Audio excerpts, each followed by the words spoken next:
How you doing out there, folks? Yes, it's me again with another video on harassing phone calls. This is The Invisible Man versus Merrick MANKIN, the robot, part 23. By now, you've probably seen one of them, but if not, in this one I'm going to do like I always do, try to get you up to date, but it's going to be on harassing phone calls, credit cards, and all. You'll see. Okay, now I have been putting songs in the beginning here. I'm going to put another one, but I'm going to have to explain this one because when you hear the song and the title, you may not get it, Okay, so the title of the song is Don't Let Yourself Go to Pot. I wrote it over 40 years ago, just like all the other songs. George Liberace did the music. I'm going to try to go through this. I'm going to try to make this as short as I can, to explain this title. Okay, so over 40 years ago, I was an aspiring songwriter, writing all kind of lyrics. So I decided to write a song for Neil Diamond. He was my favorite singer. So I wrote other songs for him too, but I didn't know, so I sent out the title. The title of the song was Real Diamond. I sent it to him, and to his, I don't know, it went to different places, and I got notified he's not taking outside material. So I decided, oh well, I kept trying a little bit, but I gave up on it. So I decided to make the lyrics come to life, act it out. And also I went and got a real diamond ring. It's like $20,000. I saved the money up. I want to get something big, So now all I had to do was find the girl of my dreams to give it to. So you know who it was, right? I met Marie, started going together, and she, I took her to visit my mother. No, we didn't live too far away, And my mother was happy with her and all, and they were talking and says, oh, Marie, you tell Frank to show you his victory garden. She said, oh, he's got a garden? She said, oh, yeah. I wasn't going to show it to Marie, but I said, okay, Marie. I went out there. She saw the tomato plants, pepper plants, cucumber plants, all kind of plants. And she noticed, wow, they're big. You got a lot of fruit. But those plants in the center, the real tall ones, right? Well, how come there's no fruit? I said, well, I'll talk to you about it later. I don't want to mention nothing there about it because she's going to go tell my mother right away. Okay, so we went inside and we talked and all for a while. And then I stayed with Marie on the weekend, so I walked her back to the apartment, got ready for bed, and in the bed she said, I didn't forget about it, Frankie. I don't like those plants. They look kind of funny, that those plants are big, but they don't have any fruit. She said, what kind of plants are they? I said, well, Marie, they're pot plants. She said, pot plants? Why are you growing pot plants? Do you smoke? I said, no. I was just like, I was trying to grow them. I got the seeds from this guy. I bought a pack. I bought a $5 bag, whatever it was then, and I got the seeds. And I threw them out there, and they started to grow.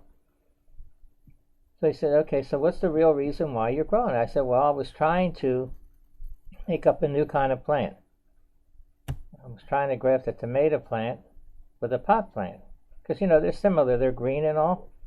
First, I cut the tomato plant, and then I cut the growing tip of the pot plant. I tried to let the wet part together, and then I would bind it together, right? Then it seemed to wilt. It wasn't working. I tried it the other way around. I had to put the tomato plant, the growing top, to the pot plant, but it just wasn't working. He says, well, you were unsuccessful with that. I don't even know why you would want to do it. Because I said you could have a pot plant with fruit on it then, or vice versa. He said, Frankie, if they could have done that, they would have done it. All the science and everything there is. I said, okay, I agree with you, Marie. Because I had grafted cactus plants and it worked. He said, well, that's a little bit different. You went from cactus to cactus. You didn't go from pot to tomato plant. He said, even I know that. I said, okay, Marie, you made your point. She said, we better get rid of those plants before you get us all into trouble. Because I kind of recognized them, I wasn't sure. The neighbors and all, how busybody they are, I said, okay, I agree with you, Marie.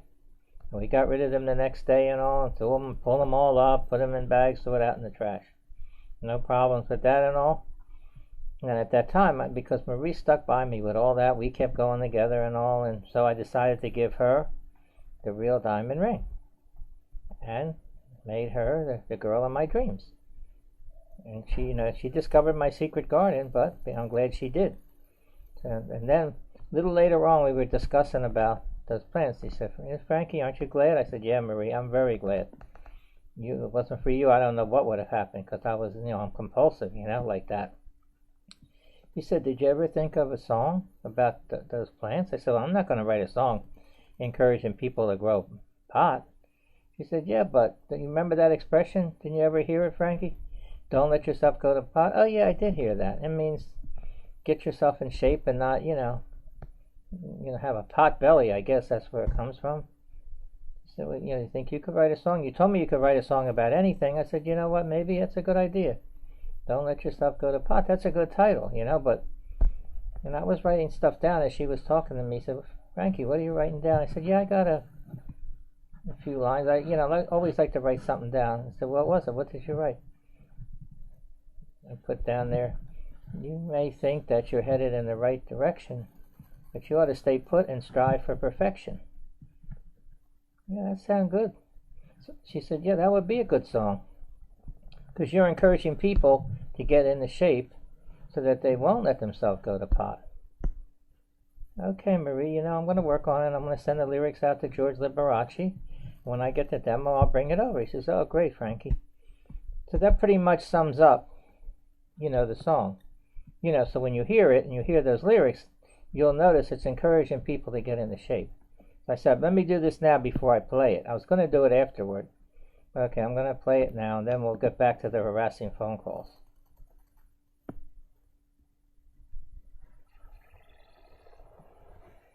Okay, should be coming on now.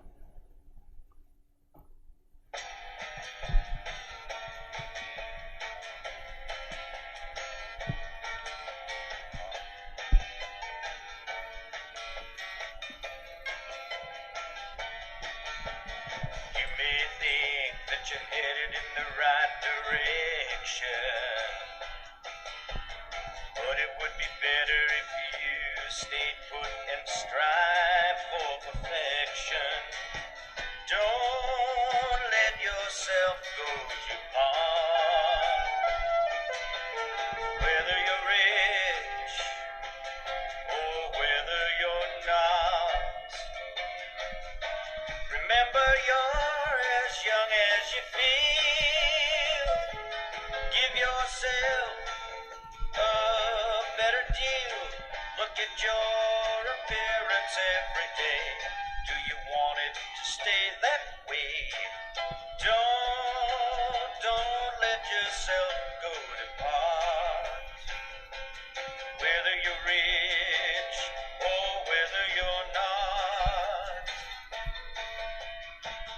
Exercise to keep yourself thin. The more you do it, the easier to begin. If you like to run, then get into shape. Ought to be fun.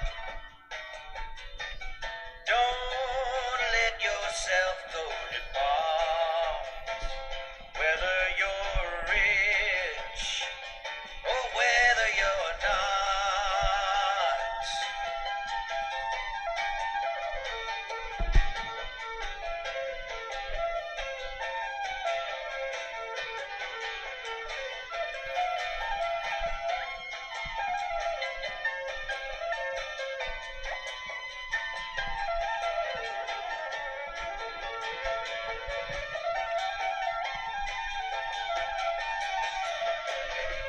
If you want to be happy in the world today, if you really want to enjoy yourself at work or at play, don't let yourself go to pot, whether you're rich or whether you're not, whether you're man or woman or child, or a person who's just mild. It's up to you to decide what you're going to use as your guide. Don't let yourself go to pot, whether you're rich or whether you're not. Climate changes throughout the year. Use your time to put yourself into gear. You Makes no difference, cold or hot. Don't go to pot. Don't let yourself go to pot. Whether you're rich or whether you're not, don't let yourself go to pot.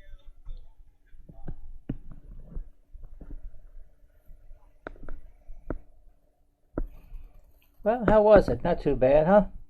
Still, after all those years, still sounds pretty good. It's the music and all, you know, the way that music was. Gets in Neil Diamond rock, because that was a type of music then that they had, the style of music over 40 years ago. I think they did a pretty good job with it. But now, you know, back in the day, when I had all those plants and all, and when we found my secret garden, I really could have gotten in a lot of trouble. Well, that's why I say she stuck by me, and you see, she stuck by me for over 40 years. Now back to these harassing phone calls. Speaking of Marie, all this problem with Merrick Bank happened, you know, something to do with a credit card offer. And, you know, when Marie passed away, I couldn't pay the bills. So this is how it went down. In 2018, it was a typical day. We're getting by as usual, you know. At that point, we're still together over 40 years. At that time, you know. So we always combined our money, you know, and I paid the bills. And this has been going on ever since we started together. So we had a lot of problems through the years, couldn't pay bills, different things happened. Okay, so let's get back to this about these harassing phone calls. Been going over this an awful lot. It's almost like a broken record. Okay, so the mail came and we're relaxing there. Yeah, pretty good stack of mail, bills mostly. So I saw one letter from Marie. It wasn't a bill. I said, I don't know what it was. I said, here, Marie, it's for you. And she wasn't too interested. She said, no, go ahead, look at it, you know. And she looked at it, and she wasn't, you know, it was quiet at first, and I guess it sunk in. She said, Frankie. I said, what is it, Marie? He said, Merrick Bank. They want to give me $600 credit. Wow, never even heard of them, but I don't care. They want to give me the credit, I'll take it. I said, well, what else? It says something about a double the credit line. I said, Frankie, you know more about this than me. When you want to read it? I said, yeah, let me see what it is. And I read it, and it says, after 7 on-time payments, Marie, you'll get another $600. She says, wow, another $600? Well, that's 7 months. We have to use the $600, you know, try to, you know, use it for whatever you want to get or whatever I want to get.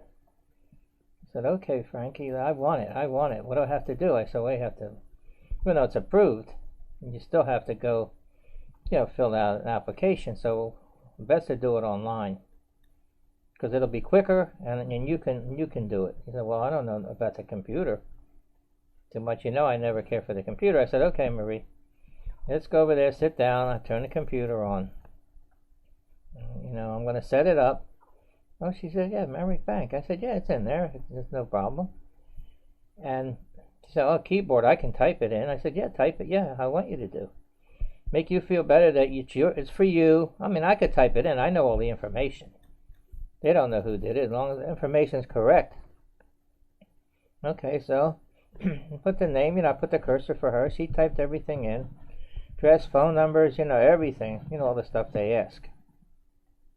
Okay, got down to authorized users. Said, Frankie, that's you. I know that. She punched in my name, and then whatever information. She knew my information just like I knew hers. Okay, she said, what's all this writing now? I said, well, you want to read it? She said, no, I don't understand that. You read it and let me know. It's better that way.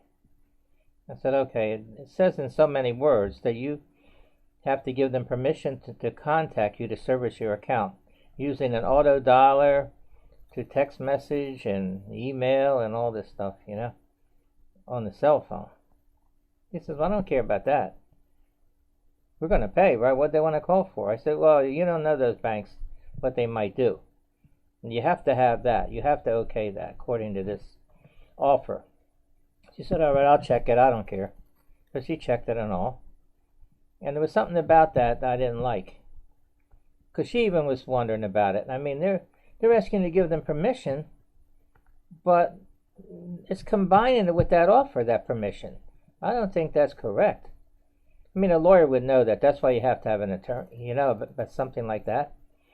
Yeah, because I think if they hire a provider to make the calls, I think that provider has to get permission from you, so because they're the ones dialing it.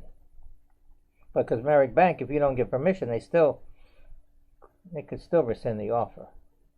I brought that up again because I didn't really like that. Okay, so I talked to Marie. She understood everything. I said, it's been a while since you did ordering because, you know, our credit has been used up. You know, I used to get you what you needed. But she said, yeah, I had written a few things down I wanted to get, but I didn't want to bother you about it, you know, because I wanted you to keep paying the bills and I didn't want to make the bills any higher. She said, okay. Okay, so now when you make any of these orders, you know, try to do one a day and not so all at once. I don't want to be any suspicious on this account. You know, it's new, you know. Okay, so again, went over all with her and I told her, don't give your personal information. Because you might not think I ask you and you might go ahead and give it. Yeah, that's you know what that is. Social Security and date of birth. You know, no other information, no checking account and none of this stuff. The only thing, you give the credit card number, the expiration date, and there's a 3-digit code on the back. Sometimes they ask for that.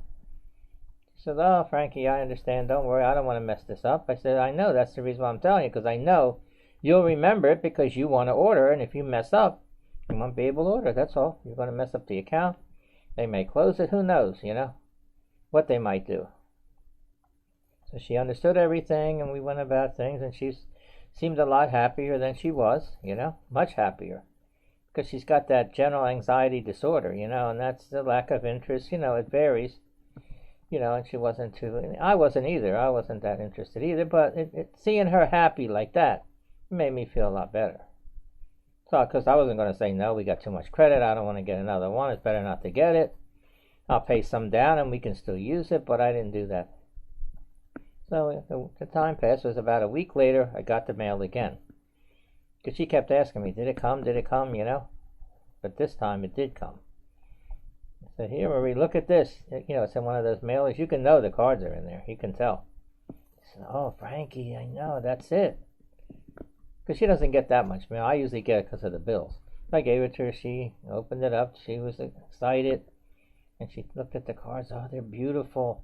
One for you and one for me.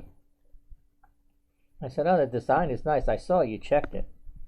Yeah, it's an eagle, you know, with the American flag. I showed it on the screen, you know, in some of the videos I've been making. So you'll see it because it's in the thumbnail they show you, like on YouTube. You'll see it. Okay, so I said, now what? She said, I want to use it. I said, first of all, you sign your card and I'll sign mine. That way, that's all set. It has to be activated. So I activated it, no problem. And also, she started using it. I said, be careful with it. Remember what I told you? She said, I know, not to give my personal information, my Social Security, date of birth, and nothing but the credit card. Don't let those people, high-pressure salespeople, try to talk you into things that you don't want. Don't order. Just do it monthly, but don't, you know, every month you can order, but don't do something where they're going to bill you automatically. Don't do an automatic pay. Just do the one-time payment. You can always order again. You understand everything? She said, because Frankie, you know, I don't want to mess this up. So it was $600 credit. I said, go ahead and let me know what you order so I can keep track of it. So I noticed when the first bill came in, there it goes, Merrick Bank with those add-on charges, right? Because it's a no-frills, it was a no-frills Visa. So I noticed on the bill, it was like, altogether it was for the membership for the whole year, the membership fee, and the authorized user fee. It comes to about $100. So now we already have $100 less by doing that. So I said, don't worry about it. I transferred some bills and, you know, kept paying, and she kept ordering that. She didn't order that much, a few things here and there. Made her happy, and then the 7 months passed, you know, and I noticed I checked online. The money actually went in before the payment, before I actually made the payment. I guess it depends the way the dates fell. So I checked it, went in, I told Marie, You know what happened? She said, no. The 600 went in. Now you got more credit to use. Oh, Frankie, oh, good. I have some more things I want to get. I said, well, get what you want. I'm not worried that much about it. I am paying it. I might throw some extra money here and there because I've been paying bills. You know, the small ones, those catalog accounts. You know, 20 here, 20 there, and I was getting them down. So I had to pay them anyway, so I wasn't using the money that I had in our account. So it's going along pretty good. And then we start getting a little bit sicker, you know, again. Her respiratory distress was acting up. She's coughing and congested. You know, we're going to the doctors every month. And he gave her an inhaler. That seemed to help a lot, and antibiotics. But then it just started to get worse. So I talked to the doctor. He said, Frank, you better get her into the hospital because nothing to mess around with, you know. Okay, so she's in the hospital.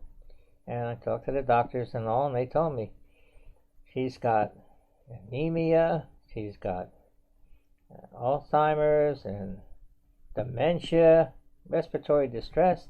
All these, you know, she needs to be treated in a nursing home. So I said, I don't know any nursing homes. The doctor said, there's plenty around where you live. So she said, you know, go to the secretary and talk to her, and she looked it up and said, in the zip code, I said, oh, wow, there's quite a few. So I picked the one that seemed to be the closest one. It still was about a mile. It's nothing if you're driving. I'm not driving. I had to walk, you know. I could do it. I did it slowly and back and all.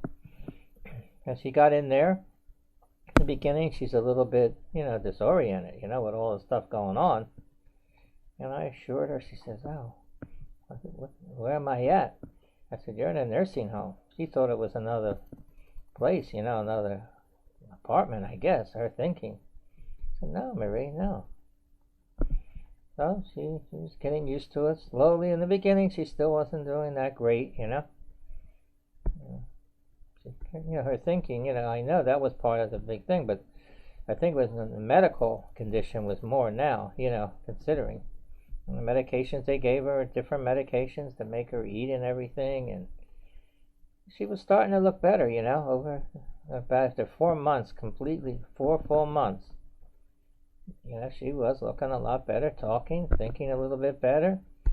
And I know because she asked me, Frankie, by the way, I just was wondering, are you still paying Merrick Bank? Don't stop paying them. I don't want to ruin my credit. Because, you know, we just got that account. And, oh, no, I said, no, Marie, don't worry. I'm paying it with all the bills. It's in good standing. And you can, whatever you want, let me know. I'll get it for you. Can't do it here. She told me a few things. I went and got it, you know. But see how that Merrick Bank had some significance in our relationship? That's why I've been so upset over those harassing phone calls. So I went there, I guess, through the next month, the 5th month. It was slowly. I mean, it was getting worse. I talked to the people there, the nurses, and they tell me, oh, don't worry, doctor comes here all the time and examines her, and the nurses, and they'll change medicine or whatever they have to do. So far, she seems to be doing about the same. But a lot of these people that work there, they don't bond with the residents. They just might come and fill in, you know, and that's one of the things. And they could come there and see Marie, and in that condition, not know that it's worse, because they never saw her when it was better. So these are the things that, you know, I was complaining about. I tried to keep it down because I didn't want them to take it out on her. So I went there towards the end of that next month. I went about 3 times. Close together because I wanted to see, because I noticed her condition. So it was Thursday, Saturday, and Monday. And I said, Marie, you know, we had lunch and everything on that day, that last day there, talking to her. And she was a little bit, like I say, out of sorts, but, you know, I know she's not feeling that good again. So I got her, we had the lunch. I brought some lunch for me and gave her some, and we talked and got her back in the room, and sitting in the wheelchair and all, and you know, I said, Marie, I'll be coming back soon as I can. I said, make sure you try to eat. Try to make sure that you eat, you take your medicine, because they can't force you to eat or take your medicine. I know that. So I left and went home. You know, I waited a few days. They didn't contact me. So hopefully she's about the same or maybe getting a little bit better, you know, so I had high hopes. So I went back on, it was a Saturday, and I went there around lunchtime. I know I could be there, well, for her lunch. She's in the bed. She's in like a stupor. She can't wake up or nothing. And I asked her roommate, and her roommate said she's been that way a couple of days. She doesn't want to eat. She just wants to sleep. They bring the food, take it away. Nobody's doing nothing. So I tried to, see if I could get some response out of her, but she's just like knocked out, like sleeping, like, looked just like sleeping, but she was alive and all. So they brought the lunch. I had the woman crank her up and help me get her up.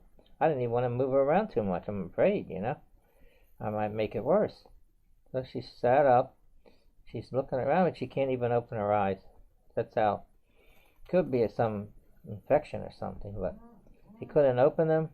But she was at least, moving around a little bit. So I got a little food into her because she was on a puree diet and then a mesh diet. So whatever meat there, it's soft, everything. So I guess applesauce or something. I gave her a little bit of things, just put it in her mouth and let it melt in her mouth. She swallowed it all and washed it down with some water. They're not going to do that because they're afraid if something happened, they would be held responsible. So I figured, I think I did enough. I don't want to push it too much, So I got her back in the bed, comfortable again, covered her up, and, I said, Maria, I'm going to have to go, and, maybe you'll wake up. I was trying to wake her up, sometimes you get someone up and you get them awake, you sometimes can, they'll come around, but I couldn't do it. I was trying. Start massaging her, try to get the circulation going. So I massaged her feet like I usually do at home when she's sleeping like that. He says, "Stop that, Frankie." I was surprised. I heard her talking, Might have been in her sleep and all. So I said, well, let me go and talk to them. When I left, there's hardly anybody around. He said, no, we check on everybody. Don't worry. She's in good hands here. I said, okay. When I went home, I was so upset. I almost walked in front of a car. I was so much upset about it, the way I saw her. I went home. I relaxed. I couldn't sleep. I was restless. The phone rings at 3 o'clock in the morning. I said, oh, no. I knew it wasn't good. I saw it was from the nursing home. And the nurse come on and said, I came on and did my bed check, and Marie was unresponsive. And we tried to revive her, and we got the rescue and all, but she passed away. I said, but she was like that condition earlier, but nobody did anything. This nurse says, I don't know. I wasn't on. I just came on and found her like that. I said, okay, I'll have to take the arrangements. They, went over a few things, and that was it. And, I got that all taken care of, and then next I had to worry, because I contacted Social Security, and now I only ended up with my Social Security, because we had combined our money, so I didn't get that. I didn't even get, the $255 for the survivor's benefit. I didn't get that. They tell me because you're not legally married. If you don't have a marriage license, you can't get it. I said, okay, I was too upset to go over all that. So now the bills. I'm trying to straighten out all these credit cards that we have, all these MasterCard, Visas. We both had them. Nothing for, I had a little chance. I was trying to contact them before they start that calling.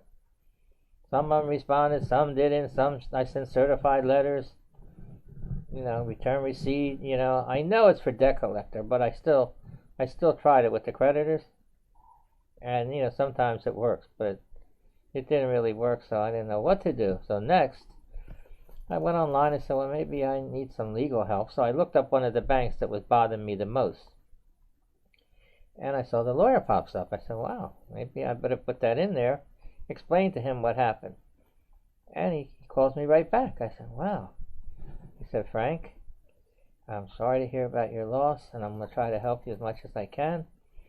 I can help you with those credit cards. Don't worry. I'm a consumer advocate for that. And I don't charge for my services, and this consultation is free. Don't worry about it. And he told me the information. If you have a phone log, all the phone calls written down, send it to me by email, and I'll send you an agreement. You can sign it and all. Take your time. You don't have to rush when you get it all set. I said, oh, thank you so much. I appreciate it, And he stopped all the calls, He made me feel a lot better, believe me, the way I was feeling. He stopped all the calls, and I still kept paying Merrick Bank. See, this is where this situation that I'm in with Merrick Bank. So I kept paying. I didn't call Merrick Bank or nothing. I'm paying. Using it, paying. I figured it might not have a card with my name. You know how much we like that account. So I want to keep it going. So that's what I did. So when I couldn't finally pay, I said, oh boy, a few months passed and now I can't pay. The statement came in with a late fee. That late fee was, I think, $39. Because you know that late fee, normally I wouldn't be late because I know if you don't get it by the due date, they charge you that late fee, even though your payment might be in before the closing date. So I knew that, so I would never have done that because I wouldn't have gotten a late fee. So right after I got the bill, the call started. Start calling on the landline and the cell phone. And they used 6 different numbers. They were calling Sunday and every day. And this went on for a couple of weeks. And I noticed it was almost, about twice as many calls on the landline as the cell phone. So altogether it was over 60 calls in that couple of weeks. So I said, oh good, I got that lawyer. Let me give him a call. And when I told Merrick Bank, he says, oh, I dealt with them. Don't worry, I'll make them stop. And he made them stop right away. They stopped. I mean, the calls just stopped. I think I got a couple, on the phone log that I had. I think the first, it looked like they stopped the cell phone first and then the landline a couple of days later. But it all stopped. And he put litigation in against Merrick Bank for those calls and for calling me about somebody else's bill. And that's some kind of violation. He knows that's why you have to have a lawyer. I don't know all that. And then it was quiet again. I said, wow, that's really good. And you got the litigation in and all. And you contact me once in a while to see how I'm doing. You don't usually bother unless there's a settlement or something. Okay, so what do you think happened? Start the new year. January 2nd, 2020. Merrick Bank, right away, on the landline. Not the cell phone, the landline. I'm saying to myself, what happened? They're starting to call me again. Maybe because I got the litigation in, maybe they're trying to retaliate. And so he doesn't want the calls, we can still call him. And I wrote it down again. I waited, but I noticed no calls on Sunday. They used 6 different numbers. They didn't leave no message, and no person when you picked it up was there. So that's the same way they did it in November of 2019, the same way. Starting up except no cell phone. I start keeping track of it. Starting to get really ticked off about it because I know what they're doing. It's harassment because to do that, especially in this case with litigation pending against them, I'm starting to get these calls again. So it was like, 4 calls a day. They flip it a little bit. 3, make you think they're going to stop, and then don't call. It's all part of the, I guess, psychological warfare, as I might call it. So I noticed they didn't call on Sunday, right? Well, what they did was, say Saturday, called 4 times. Nothing Saturday until afternoon and evening, right? Then the calls. Then nothing on Sunday. Not one call. And then Monday either, until Monday afternoon and evening, then the 4 calls again.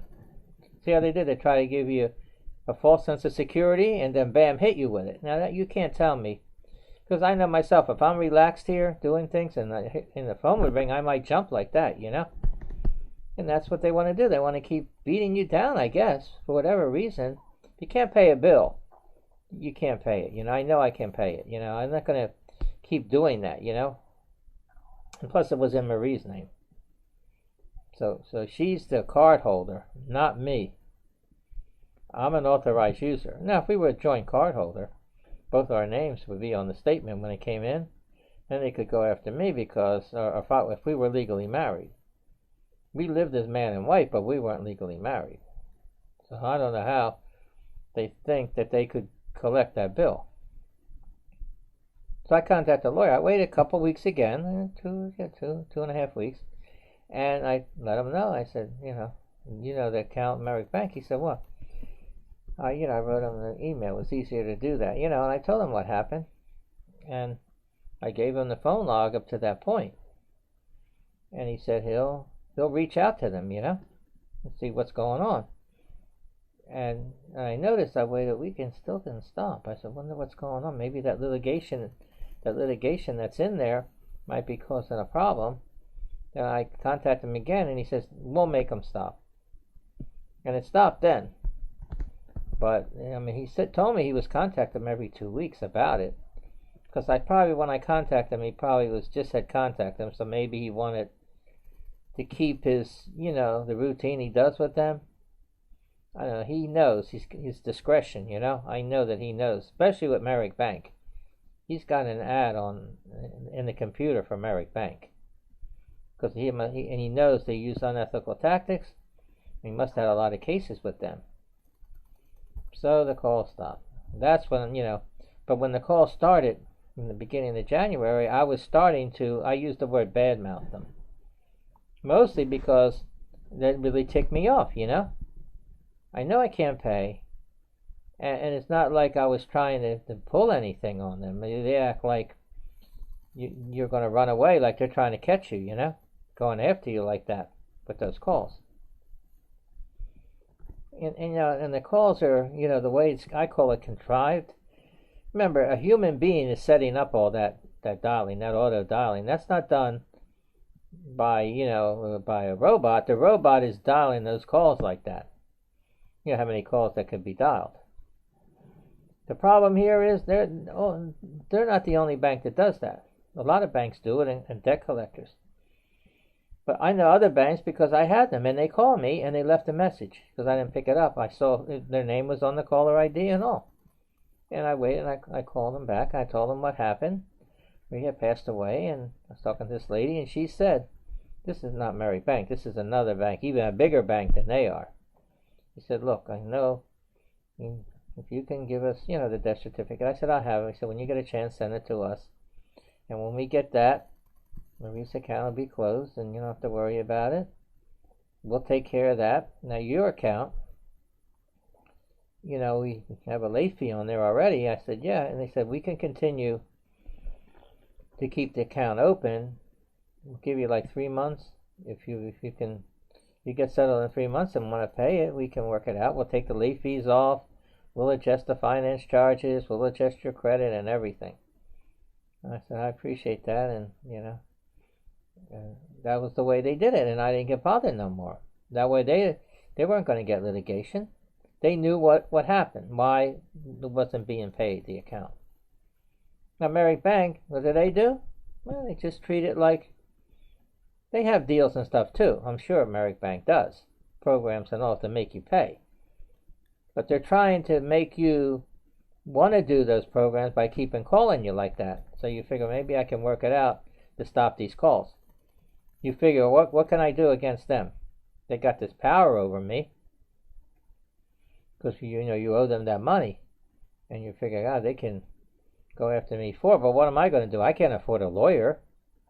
How can I afford a lawyer? It costs more than what I owe them. But this is where the thing that I'm been going, trying to get across here.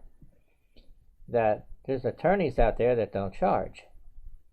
Now, the one I have, he doesn't charge for services. He doesn't charge for consultation. If he gets any money for you, he doesn't take a percentage or nothing. There'll be some cases where and you're not going to have to pay. Because I didn't have to pay for the cases I had that he took. If he settles them, but he doesn't win the case, for whatever, litigation was, then he doesn't get nothing either. Say it's thrown out or whatever it is, he won't get paid for his services, and we still don't have to pay him.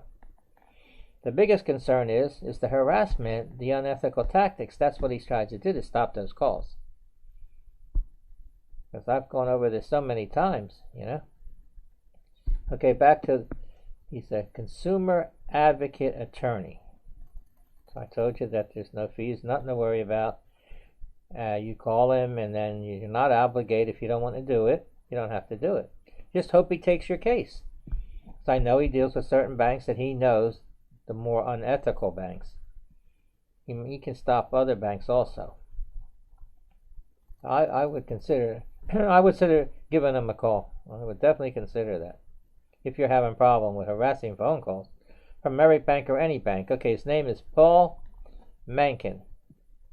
And you can call him at toll free 800-219-3577. Again, 800-219-3577. Now, his office is in San Diego, California. So keep that in mind. And I'm in Philadelphia, Pennsylvania, so it had nothing to do with it. If he could take care of my cases, he can sure take care of yours. There might be some situation where there might be a problem with some state laws. I don't know. It all depends on the state where the credit card company, maybe. But I think when there's something to do with harassing phone calls in violation of the laws, then that doesn't count. What counts is what the laws that they're violating. I mean, I know they get away with it. They've been doing it for years. They're not supposed to call before 8 a.m.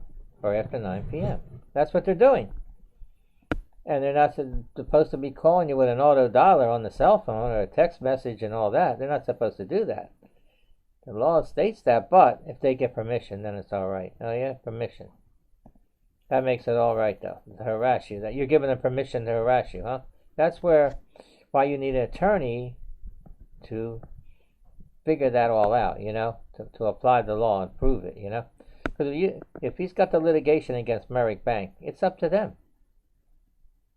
They got the burden of proof is really on them. If you're making all these accusations and all, and by having that phone log, got all the list of the calls, and they can't deny it, because if the phone log that they have to produce it, you know, it's part of the case, and it matches the calls. He put it in the litigation. Can't put it all the calls. He just put the ones that were close together, because since I had all the time, you know, written down, he put them in the litigation. So that, and plus calling me about somebody else's bill that's not in my name. They got that, plus harassing me again. I don't know how he's going to work that into it. You contact and tell him, look, you called him over 80 times in January after I got the litigation in.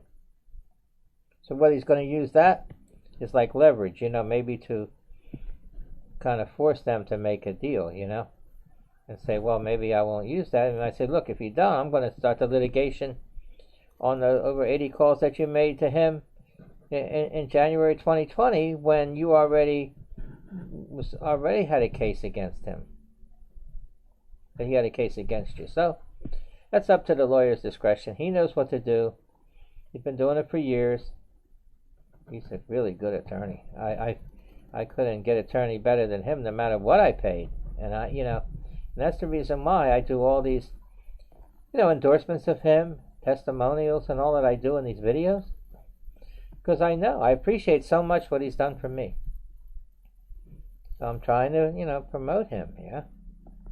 I really like him. I wish, even though I never met him, I feel like I know him, yeah. Because the way he conducts his business. He has other lawyers in the office. He has a very good staff. I've talked to them. I called recently, to check on, my case, and the secretary answers. And I asked her, how's it going? She says, oh, we were a little bit busy. I said, you have been getting more calls? She said, yeah, a lot more calls now. I said, it must be my videos that I've been making. She probably knew about it. I said, that's good. Glad to hear it. And I finished. I left a message or whatever, and that was it. So I know I'm going to get to somebody. That's why I keep doing these videos. It's like repetition. But again, if you are having a problem, and if someone doesn't come, bring it to your attention, you might decide to let it go, or you may call him. I don't know, what does Merrick Bank think? That's what I'd like to know. You got this robot dialing all these calls. Every day, there must be a lot of them. There's got to be. It's not a perfect world, People do have problems sometimes. So what do they think? What do they want you to do? Bother you enough? What is this supposed to do? That really, the harassment, is that supposed to make you contact them and say, well, I want to work this out. I got to stop these calls or whatever. Sure, they're going to stop it.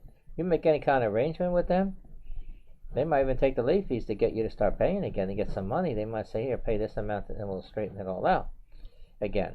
And what will happen if you can't pay again? You're going to get the calls again. So that doesn't, it's only a Band-Aid. You can't, that's what they're trying to do, I guess. But again, making all those calls, because every time, the longer it goes, there's another late fee, another late fee. So now that money that you're owing is inflated now. So that means if they have to write it off, well, now they got more to deduct from their income, so they're going to pay less taxes. I think it all has a lot to do with everything there. It's not just one thing. I call them a one-trick pony. One trick, that's all they know, is this calling. They ought to think about, they got to revise it a little bit. I think as soon as someone is late, as I told you what these other banks do, they need to have someone contact you, try to contact you, before they start those harassing phone calls. Have a live agent, call you and leave a message and give you a chance to respond. And if they would have called me in the situation I'm in, knowing that Marie had already passed away for a few months, and I'm on the account, and I would have told them what happened. So you know what that could have done? They would have asked for the death certificate. They wouldn't have been able to collect the account because she passed away, so they can't collect it. So they knew that, so that would have stopped everything. That would have stopped all the calls that I got in November of 2019 and the calls I got in January 2020. That wouldn't have happened. I wouldn't have got the lawyer. There wouldn't have been litigation, and I wouldn't have been doing all these videos.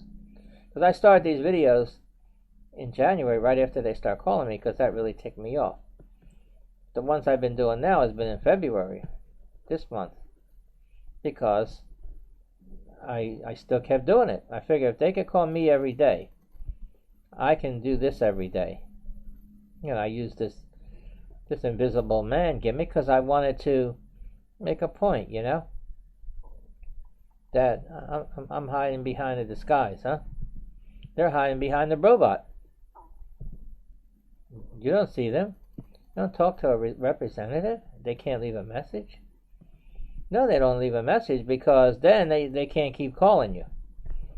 If you pick it up and there's an agent there, well, they're not allowed to contact you anymore for, I think, it's 7 days after that. There's so much laws that you'd have to be like a lawyer. He knows exactly what all that is, just like they do. You think Merrick Bank don't have a legal team that knows all those laws? Sure they do. That's why I say you have to have an attorney for this. Because if you let it go, it's not going to go away. If they do write it off, you probably get a debt collector after you next. Again, you need to keep a phone log, like I always say. It's very important. You might be not paying attention. You're getting a lot of calls, and you may not realize it. It's going to be on the caller ID. On the landline, it's going to have their name and their numbers. Now, the cell phone, well, that's different. The cell phone is going to just have their number and maybe a state, but you can take care of that too. I'm so used to doing all this stuff. I took all the numbers they were calling. I know they use the same numbers to call on the cell phone. In other words, if they call me, I know 7 times in one day in November of 2019, like 5 times on the landline and 2 on the cell. But it was the same number that day. They didn't use different numbers that day. So I went into the cell phone on contacts, or I added it, and I got the number, and I put the name in, Merrick Bank. So then when it come up on the cell phone, because they use the same numbers all the time, the same 6 numbers, it come up Merrick Bank. So when I did the phone log, it was a lot easier to keep track of all that. And it's very important to have that. Not only if you have litigation, for you to win the case, to prove it, that you couldn't have known that if they didn't call you. How would you know? Just like in my situation. Now, if Marie's passed away already before they start calling, because I was still paying. So, she couldn't have wrote down that phone log. It had to be me. So, that's better. So, with that litigation in. It might have been intended for her, but I don't think they care who picks up the phone. They're not going to know who picks up the phone. They just know they make those calls and you can't answer them or nothing. So remember now, if you get the lawyer, you should have the phone log. You know what you need on the phone log. Day, date, time, day, number they used, and any comments, write as much down. Keep any paperwork you might have from them. You might need it to show, something they might be doing wrong. Need all that. And once you have all that, now remember, if the lawyer is stopping the calls, he's going to stop the calls. So now you still owe that money. it doesn't absolve you of the debt because he stopped the calls. Now, if you want that debt to be legally forgiven, you'll have to go by the statute of limitations. I know in Pennsylvania it is 4 years. It's going to vary from state to state. I know it could be 7, 5, it could be any number, even lower than 4. So like all those debts that I didn't pay in November 2019, it's in my name, less than 4 years from now, they're all legally forgiven. So I don't want to make any deals, or nothing like that over those debts. So keep that all in mind, because probably, the calls will stop and they may sell, those debts, those bad debts, Merrick Bank and all those banks, they sell it to these scavenger debt collectors. And they sell it for pennies on the dollar, and, they try to collect those bills. And those debt collectors can be really tough, They know how to they harass you a little bit different. If they try to convince you that you really owe the bill, it could be past the statute of limitations, it could be uncollectible, it could be written off, it could be a lot of reasons why that you don't owe that debt. So keep all that in mind. I'm going over all that. So now, when a debt collector, like in this case with us, we passed away, the debt is in her name. That's going to have to be written off or something. Say they get their hands on that debt. I'll probably get calls for that debt months from now. That's a zombie debt. Not because Marie passed away. Any debt that's uncollectible or written off, like I said, or past the statute of limitations, they're breathing life back into that debt, so it's a zombie debt. And that's one of the things that they do, these debt collectors. And they have all kind of deals. And you know what gets me with the debt collector? You don't owe them that money. You didn't get that money from them. You got it from the original creditor. And sometimes those debts change hands a lot. So the original creditor gets lost in this, and they're saying, a lot of times in their correspondence, they tell you that for their client is willing to give you a deal. It's not the client, it's them. The debt belongs to them now, and you really don't owe them that money. There was a good one, I mentioned it before, from a debt collector. A couple of times I saw it. They contact you and say, we're going to work with you with this debt. Say it's $500. I'm just going to use that example. We're going to give you a Visa credit card with $500 on it, and we're going to give you another $100 you can use. So altogether it'll be $600, and you pay every month like that, and you can keep paying. And so you're paying on the debt. You're owing them the money, and even though you didn't get the money from them. I mean, it sounded pretty good. I read it over. I said, they're giving you like a $100 credit card. Remember, that debt didn't probably cost them nothing, pennies on the dollar. So now you're going to owe them the money, because as soon as you make that first payment, that starts the clock running again on this debt, on that money. So if you feel like you could pay it again, you figure, well, I got $100 there, and if I don't use the 100 and I start paying it down, say I pay a couple $100 down, I'll have $300 to use. Well, if you want to do that, yeah, but I don't think it's good, because you get to a problem you can't pay, you're going to have a predicament again. Of course, this is what they say in the offer. The debt collector says that $500 that you owed, and then $100 we gave you, and then if you paid it all off, you would have $600 credit. That means you by paying it all off, they're saying that, but at any time, remember, if you paid it off, they could still close the account. So I wouldn't go for any of those deals. It's just no good with the debt collectors. Try not to make no deals. What you got to do is, like I said, get an attorney. Like the one I have, he's really good. I have experience with him now.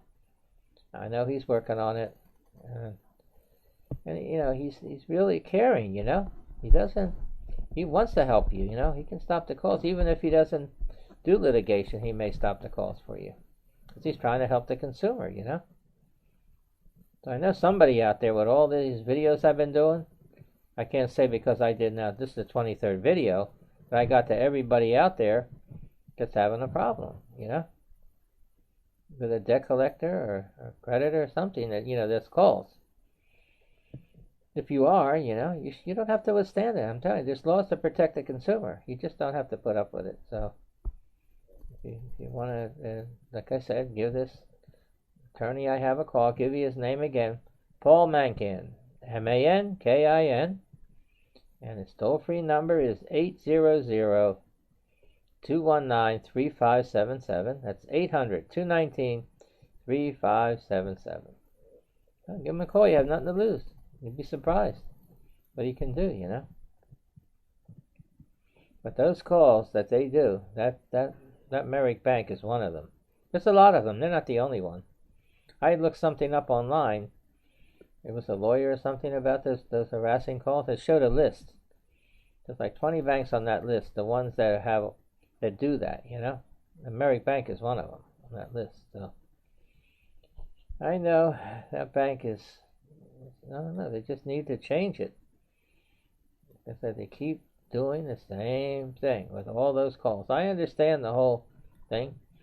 They got so many accounts that when they are late, it's easy for them to detect it by doing that. It just triggers the calls, They can untrigger the calls as far as I'm concerned. I had another problem that I figured out. When you get an attorney, you have to let them know. Like, say they were calling, you said you have an attorney, you give them the name and address, and that stopped the calls. And they won't contact you, and then if the attorney contacts them, that's it. But if they can't contact the attorney, and the attorney doesn't contact them within 45 days, that means they can contact you again. That's what happened here. Even though there's litigation in, so they have a legal department, a credit department, customer service department, billing department, whatever. I guess they're not connecting right the way it's set up. Because they were not supposed to call me in 45 days. I said a month and a half. But it was 45 days. Let's figure it out. I say it was the 18th when the litigation went in. Okay, there's 30 days in November. So that's 12 days. Then December's 31. That's 43. And the 1st of January 2020 would be 44.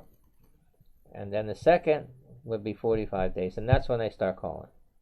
Now I figured it out. When they stop calling again, what's it going to be? April 12th, they're going to start again? So I know the lawyer told me he's contacted them every 2 weeks, not 45 days.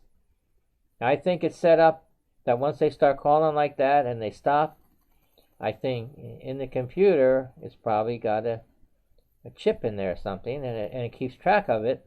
Then when the 45 days is up, it starts calling again because it had stopped. And that's why I think that happened. That's how that happened.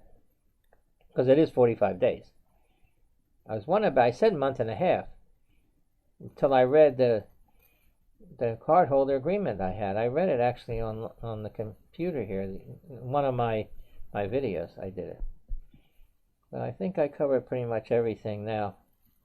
If you want to read the description, I put stuff in there. I'm going to have all the address and my email and all that in the description. So it's important that you check it out.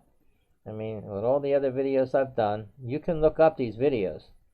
Just look up Frank Leeper, and that's Leeper. Can do it on YouTube, and a lot of my videos will come up. But the thing is, they won't come in order. They're going to be mixed in with other videos. If you look up harassing phone calls, my videos are going to come up, but they're not going to be in order. Like this is the 23rd one. It's not going to be in order.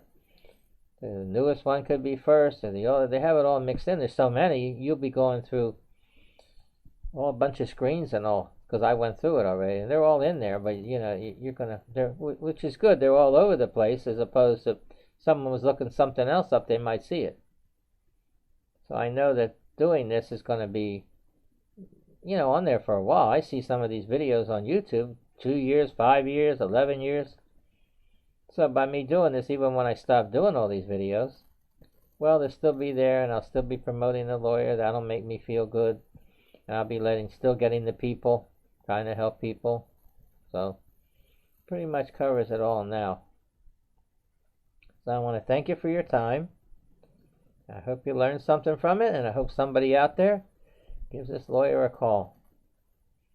Have a great day.